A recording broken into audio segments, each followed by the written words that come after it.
Hello everybody. In today's video, we will be publishing a report to Microsoft Fabric. So we've got this report right here, and we're just going to go ahead and click this publish button. When you click publish, you're going to be notified that you need to send your report to a certain destination.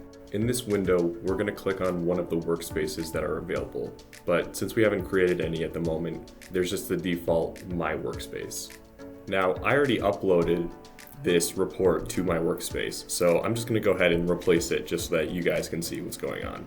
To access this workspace, we're going to go onto microsoftfabric.com. Now, sign into your Microsoft account, and if you have access to Microsoft Fabric, you should be able to reach the home screen.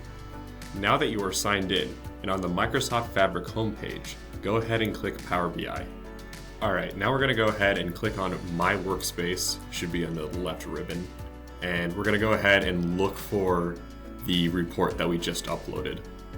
Now we can look on the finalized report. This is what the report will look like if we were to share it with anyone in a Teams chat or any other platform. Thank you so much for watching, and I'll see you next time.